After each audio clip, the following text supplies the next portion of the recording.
2-5 game, 1,000 cap, Saturday night. So villain is a recreational player. He's not clueless. He plays often, but he's sort of a gambler type, very wide pre.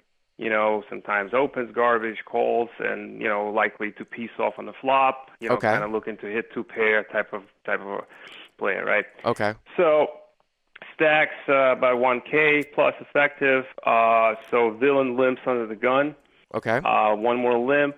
Hero has pocket aces, ace of clubs, ace of hearts. Okay. Raised to 30.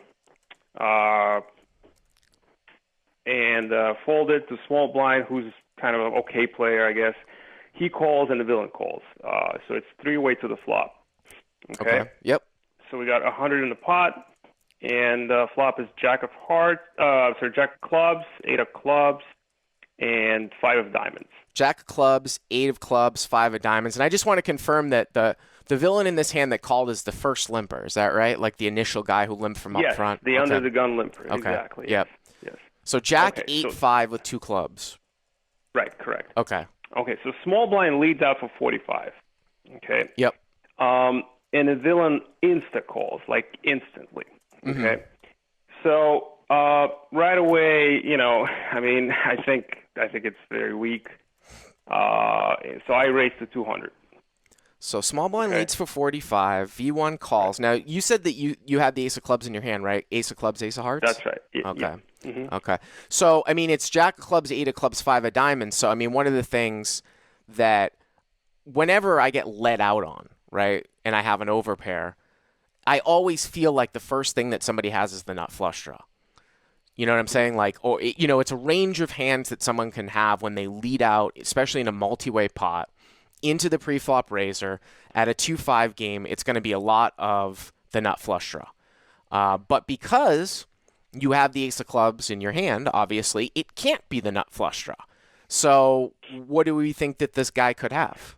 Well, I think oftentimes, I think oftentimes it's some kind of weak top pair, just trying to find out where they're at, kind of thing. I think some people still, they just want to kind of bet for information, find out what they're at, or not to get a free card, to not let somebody suck out with a flush draw kind of a thing, maybe, who knows, Jack 10. The first guy, he was okay. I don't think he has garbage, but he doesn't, he's not very important for this hand, and especially when, I'm targeting the main villain, right, who's the under the gun limper, and when he insta calls, I think he's, usually that indicates to me that he's got a draw, and because he insta called, I'm not expecting him to fold, Right. That's why I just raised to 200 right away. I think small blind is going to fold, but I expect him to continue on. So Right. No, I'm with you. Yeah. All right, so small blind folds, and the villain, it's not an insta call, but he calls it's almost like an insta call. He thought for maybe 5 seconds or maybe 2 seconds, he just calls. Right. So it's almost like an insta call again. So you made it 200, right? Right. Yeah. Yeah. The one thing about that is that I wouldn't want to try to obviously get a guy off of a jack. When you have the when you have the nut flush draw, you know what I'm saying? Right. When you have the nut flush draw blocked. I would not expect him to fold a jack. I don't know if he would fold an 8. Okay, that's the type of player we're dealing with then. Right, yeah. but I really kind of felt he's got a draw, and I don't think he's folding a draw for sure. Because we got 1K. He's just not. He's going to call once to see what happens. For sure. That's what I expect. Anyway, so he calls. So he insta calls and insta calls again, pretty much, right? Okay. So pot's 500 now. Yeah, it's 545. The turn is a 10 of clubs, and he checks me pretty quickly. Okay. So here on the turn, I don't know, because I kind of, because of my read that I really was kind of putting him on a draw, and he could have any draw really, but obviously flush draws make the most sense. I decided to check behind because of my redraw. If I had just aces without a redraw, maybe I would just bet fold, But because I had ace of clubs, I thought I just didn't want to get check raised huge, because of my redraw. Let me ask you, and I agree with you, but let me interject here and let me ask you. Obviously, that's a valid point.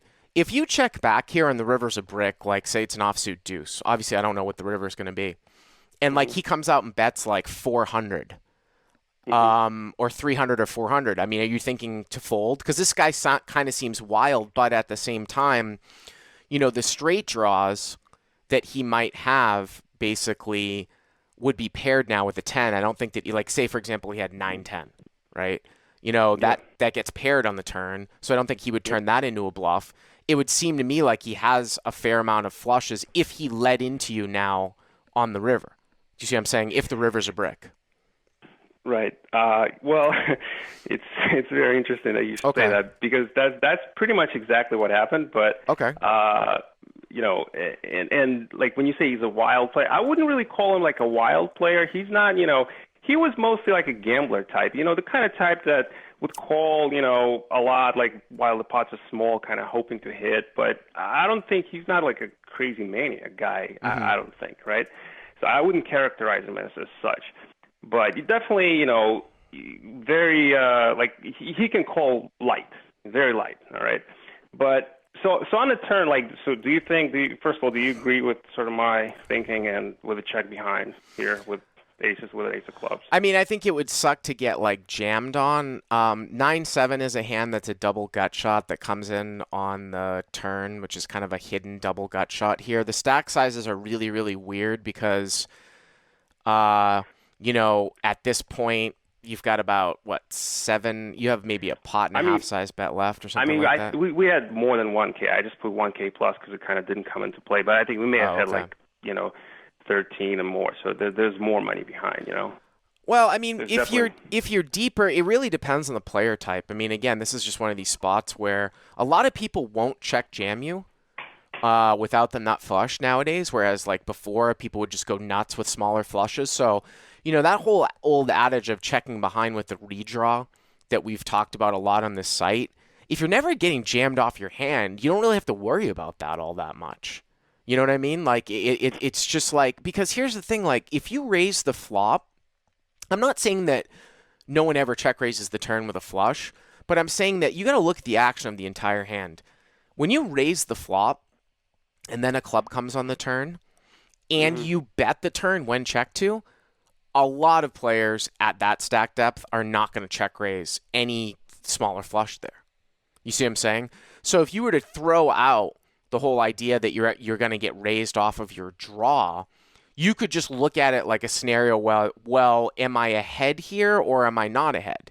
If you think that you cannot get value from a hand where if you were to bet here, the question is, just like what we talk about on the river, if you bet, are you going to get called now by a hand that you beat more than 50% of the time? You see what I'm saying? And it really depends on the type of player. Like, would he have like king jack with the king of clubs, queen jack with the queen of clubs, something like that? I mean, I think that's definitely in his range. But the thing is, like, I thought that I'm not, if he's got that, obviously he's definitely going to call the turn. But after he calls the turn, the pot is going to be gigantic. And assuming, I mean, obviously if a club hits, then, if I'm going to stack him, right?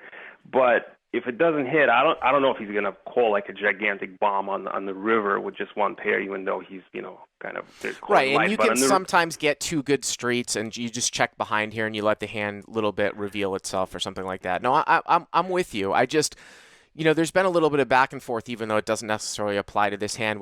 I feel like people are over checking the flop with medium strength hands to like somehow protect their checking range. I posted something in Slack this week about how I had king 6 on a king jack 10 board at 5-5 at the bike, and it got checked to me heads up after I had raised the button, and people are trying to say that that's a check back. It's just absolutely ludicrous. This example obviously is different, and I can see what you're saying. I'm just saying that we don't need to overthink the fact that we're going to get checked off of our redraw in this particular hand, because I don't think it's going to happen. But checking could still be best. So it sounds to me like you checked behind. We'll roll the river. Yeah, I checked behind. Yeah, and also another thing, just real quick. Like I said, I really kind of put a lot of weight into the insta call and an insta call. I think with a jack, he probably does call me, but he thinks about it and convinces himself that I'm on some kind of flush draw or whatever before he calls. Yep. Versus here, just like two insta calls. So I really wasn't putting him on the jack. Yep. So like you said, I don't know if I got the best hand right now, basically. Right. And essentially the plan was I was gonna like check behind, and if he checks, then I'm definitely betting river. Okay. Yep. You know. Yep.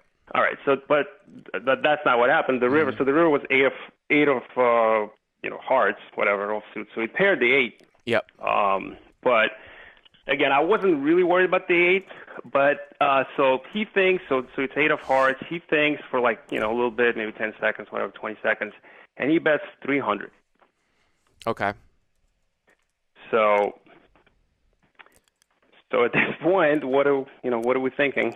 So, I mean, you're getting 845 here, right? I mean, you're getting 845 for conference for I guess you guys are going to hear some of those sound effects in there, I guess. But you're getting 845 for 300, so almost 3 to 1.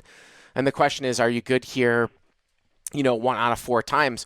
I just always will come back to the situation where, like in the hand that we discussed with Squishy, where he had king queen, I would never fold, getting 3 to 1.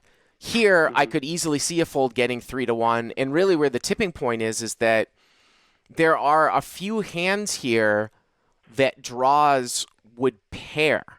I mean, you're looking for a hand basically here that's a missed straight draw. Jack 8-5 with a front door flush draw.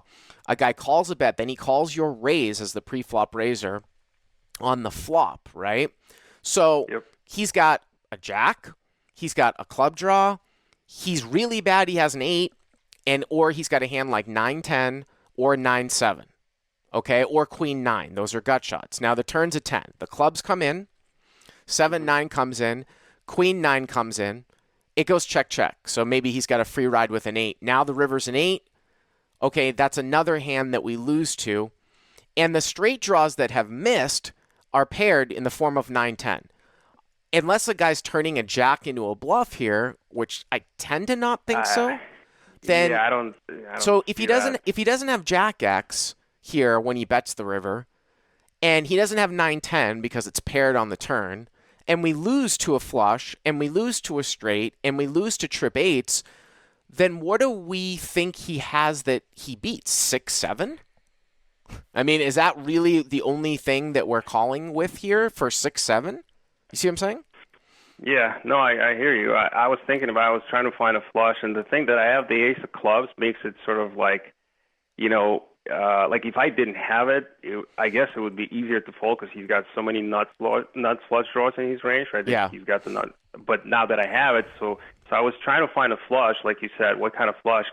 King queen. I mean, over king queen of clubs over limp. I mean, I don't know. But in the end, so you think it's a fold, right? I do. I think that it. I think that it's a fold. I just think that action of him calling your raise and then bet. Remember, he called your raise and he bet the river. It's not just that he called your raise. It's he called the raise and he bet the river after the turn, brought in the club, and it went check, check. You already think that this guy's never going to bet a jack as a bluff. So what is he overplaying and what is he bluffing with? Like I said, I only see one straight draw that's missed. 6-7. Yeah. 6-7. Well, that's it. Yeah. So I tanked for a while. I was trying to find a hand, and in the end, I just decided like that he must have some kind of like whatever 3-4 of clubs or some kind of small flush, some kind of weird flush. So I folded, and he showed me 6-7 with one club. Oh well, I mean, okay. That's exactly what he has, 6-7, like you called it. But I guess that's really just kind of one hand, right? So I think it's probably a fold. Because I don't, the other thing about that, Gene, is that like when you look at that though, it's very, very difficult. Obviously, you can chalk it up now, but this is where sometimes these things are a little bit misconstrued. We can never say that when we raise the flop and the guy calls, we can never say that he always has all 16 combinations of 6-7. Do you see what I'm saying? Because I think he folds that some of the time. Maybe he was just tilted. That's why he called. You see what I'm saying? So and then even in the future, we can't even say that he's always going to have 6'7", because we would never think that he would have 6'7" here, really in that spot. I think he's got all the flush draw combos. Those he definitely calls with. 6'7", I don't know, but I think he would definitely call with the flush. So I think and also I thought that he would play a flush exactly like this. This is the exact line he would take with a flush, I thought. So, and he's got like all the flushes basically in his range. Every single suited garbage hand he can call he would probably play like this, right? Right. Thanks for being patient, Gene. Thanks for the call. I appreciate it. All right, thank you. Hey, guys, if you like what you've seen here, please click on the subscribe button, and you'll get notified every time we put up a new video. And if you want to check out crushlivepoker.com for the first month free, use the code YTA100. Click on the link right there.